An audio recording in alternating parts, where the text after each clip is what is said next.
We're here at Guilford College for the Quakers homecoming. Actually, the last ODAC campus that I've been able to visit in person, not counting Ferrum, but we should be there with football on November 10th. The Eagles are on an unexpected 3-week layoff now.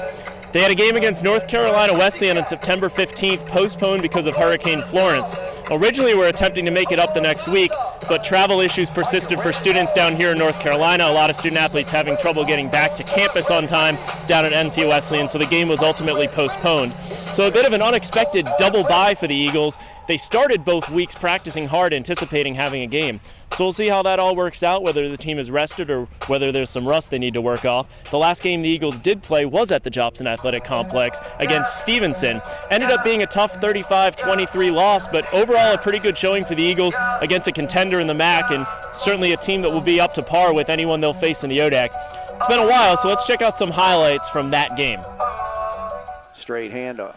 Nope, back to pass. Loads up, throws, has a man wide open at the 45, sidesteps over the 50, lost the football. It's on the turf. Who's got it? Could be anyone's ball. And I think Stevenson got it. Handoff up the middle. Big running room. Touchdown Hill as he dives into the end zone. Should they try and start this season 2-0? They're on the wrong end of this one here.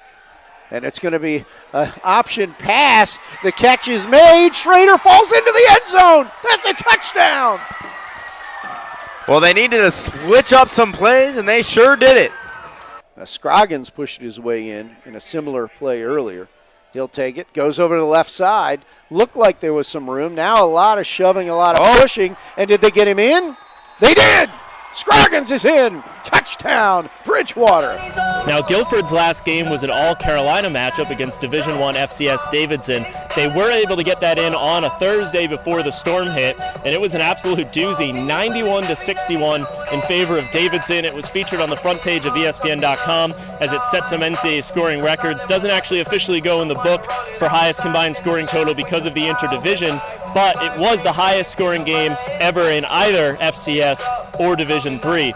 Guilford as a whole comes into today averaging 61 points and 658 yards per game, but they're conceding 63 points and just shy of 700 yards per game. That's only over 2 contests, but they actually had another game against Huntington that was ultimately declared a no contest due to the weather.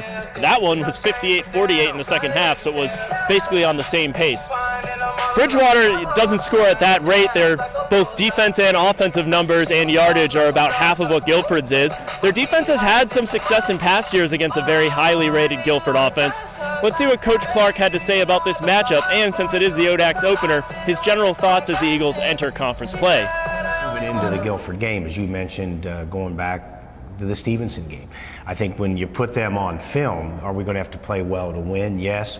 And by the same token, when you go out on a game and somebody is your equal, and we are to a certain extent. Yeah, we were picked last and we might be the underdog, at least on paper, but I think where we have to be prepared is that we're going to play a lot of games that are going to be like Stevenson's. It's going to be about 2 sequences. It's going to be about one big play at a big time.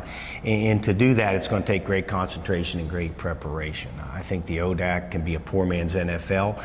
There might not be a great team in it, but there's not a bad one. And the team that wins are the teams that are going to be able to go out and play for 60 minutes and concentrate. And when that one big situation or that one big play shows up, they're ready for it. This is the start of ODAC play, so the Eagles will need to get off on the right foot. They follow this up with 2 games at home, but 2 tough ones against Washington and Lee and then Hampton-Sydney.